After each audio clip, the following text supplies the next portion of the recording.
আমরা একজনকে আরেকজন উপদেশ দিতে অনেক পছন্দ করি।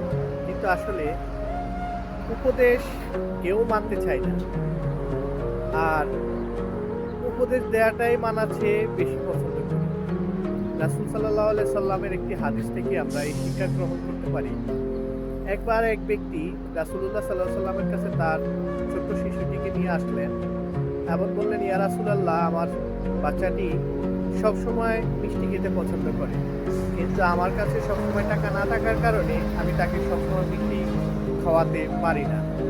তো রাসূলুল্লাহ সাল্লাল্লাহু আলাইহি সাল্লাম বললেন, ঠিক আছে, তুমি তাকে আমার কাছে আরো কয়েকদিন পরে নিয়ে এসো। তো ঠিক কয়েকদিন পরে যখন ওই ব্যক্তি রাসূলুল্লাহ সাল্লাল্লাহু আলাইহি সাল্লামের কাছে তার শিশুটিকে নিয়ে আসলেন, রাসূলুল্লাহ সাল্লাল্লাহু আলাইহি সাল্লাম বাচ্চাটিকে বললেন, বাবা, তোমার বাবার কাছে অত টাকা নেই, তুমি তোমার বাবাকে অত বেশি মিষ্টি খাওয়ার জন্য বিরক্ত করো না।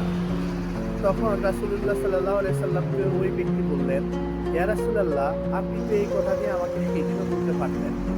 তখন রাসূলুল্লাহ বললেন, এই এই কতদিনের মধ্যে আমিও মিষ্টি খাওয়া কমিয়ে দিয়েছি। তো সেই জন্য আমি যখন মিষ্টি খাওয়াটা কন্ট্রোল করতেছি, ঠিক সেই সময় আমি বাচ্চাটিকে মিষ্টি খাওয়া কন্ট্রোলের জন্য বলছি। যদি আমি নিজেই মিষ্টি পছন্দ করি খেতে অনেক, তাহলে আমি আরেকজনকে কিভাবে মানা করি? তাই আগে সেই কাজটি নিজে পালন করতে শুরু করি, তারপর অন্য আরেকজনকে উপদেশ দিতে চেষ্টা করি। তো ভিডিও থেকে আমরা অবশ্যই অনেক কিছু শিক্ষা গ্রহণ করতে পারবো। তো অবশ্যই ভিডিওটি ভালো লাগলে লাইক, শেয়ার, একটা ফলো, একটা কমেন্টস, একটা সাবস্ক্রাইব করে আমার পাশে থাকবেন। আল্লাহ হাফেজ। আসসালামু আলাইকুম ওয়া রাহমাতুল্লাহি ওয়া বারাকাতুহু।